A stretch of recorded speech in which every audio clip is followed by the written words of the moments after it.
Jumpa kembali di Sharing Firman. Tema Sharing Firman hari ini adalah menghadapi badai. Mari kita buka Alkitab kita bersama-sama. Kita baca di Matius 14 ayat 22 sampai ke 33. Sesudah itu Yesus segera memerintahkan murid-muridnya naik ke perahu dan mendahulinya ke seberang. Sementara itu ia menyuruh orang banyak pulang. Dan setelah orang banyak itu disuruhnya pulang, Yesus naik ke atas bukit untuk berdoa seorang diri. Ketika hari sudah malam, ia sendirian di situ. Perahu murid-muridnya sudah berapa mil jauhnya dari pantai dan diombang-ambingkan gelombang karena angin sakal. Kira-kira jam 3 malam datanglah Yesus kepada mereka berjalan di atas air. Ketika murid-muridnya melihat dia berjalan di atas air, mereka terkejut dan berseru, "Itu hantu!" Lalu berteriak-teriak karena takut. Tetapi segera Yesus berkata kepada mereka, "Tenanglah, aku ini, jangan takut." Lalu Petrus berseru dan menjawab dia, "Tuhan, apabila engkau itu, suruhlah aku datang kepadamu berjalan di atas air." Kata Yesus, "Datanglah." Maka Petrus turun dari perahu dan berjalan di atas air mendapatkan Yesus. Tetapi ketika dirasanya tiupan angin, takutlah ia dan mulai tenggelam, lalu berteriak, "Tuhan, tolonglah aku." Segera Yesus mengulurkan tangannya, memegang dia dan berkata, "Hai orang yang kurang percaya, mengapa engkau bimbang?" Lalu mereka naik ke perahu dan angin pun redalah. Dan orang-orang yang ada di perahu menyembah dia. Katanya, "Sesungguhnya engkau anak Allah." Nah saudara, dalam perjalanan hidup kita mengiring Yesus, maka seringkali kita harus menghadapi badai. Tak perlu kita takut dan khawatir.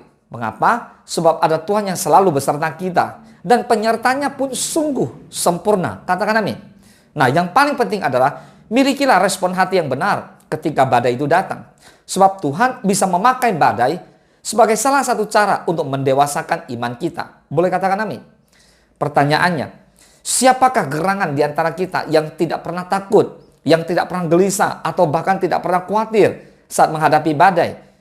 Apalagi jika diombang-ambingkan oleh gelombang laut karena angin sakal, atau diombang-ambingkan oleh gelombang persoalan yang datang silih berganti dan tidak kunjung terselesaikan dengan baik dan tuntas.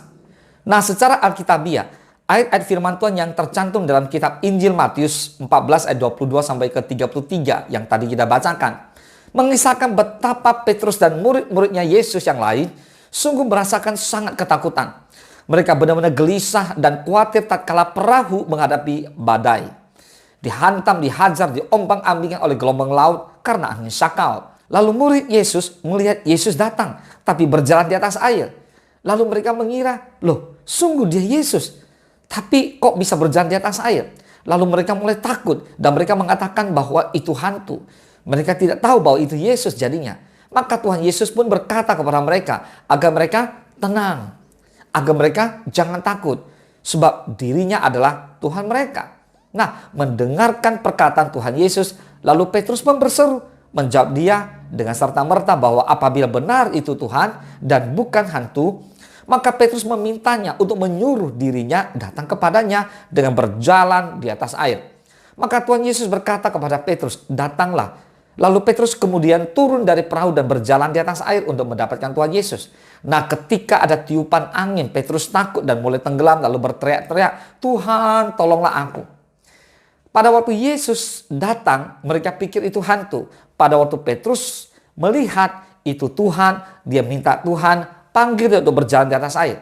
Waktu Petrus berjalan di atas air untuk mendapatkan Yesus, maka karena merasakan tiupan angin, maka ketakutanlah Petrus. Lalu Petrus merasakan ketakutan itu lalu mulai tenggelam.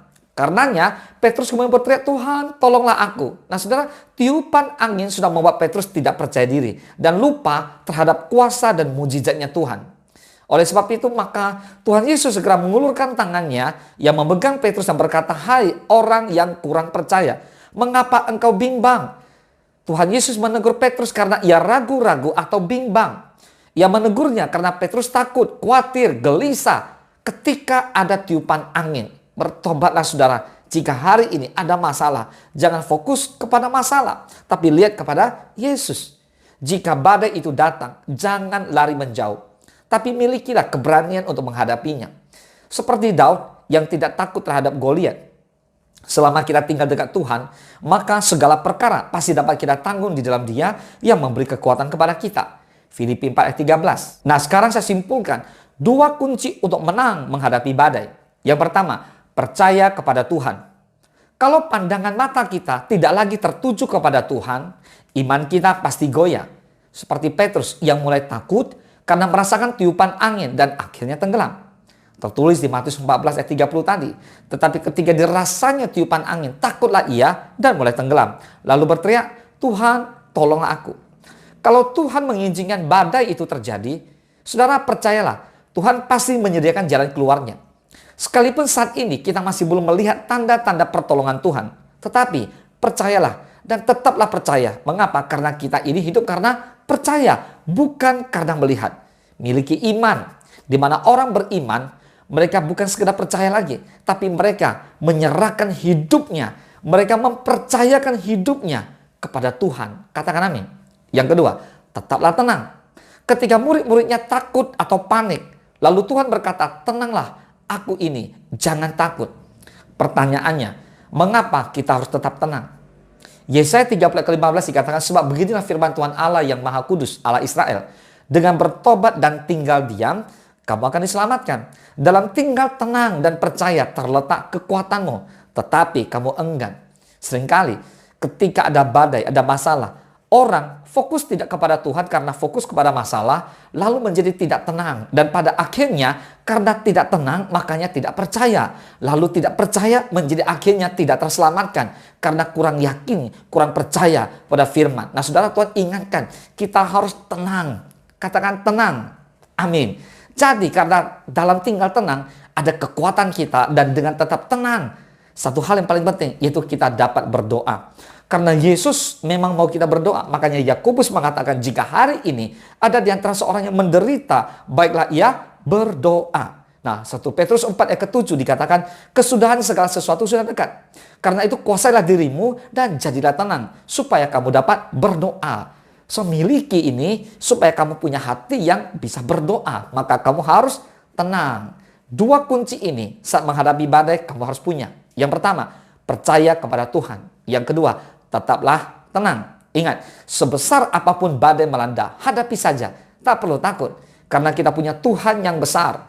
Ketika kita hadapi semua bersama dengan Tuhan Yesus, kita percaya Dia sanggup meredakan badai. Dia sanggup menolong saudara dan saya. Katakan amin. Tuhan Yesus memberkati.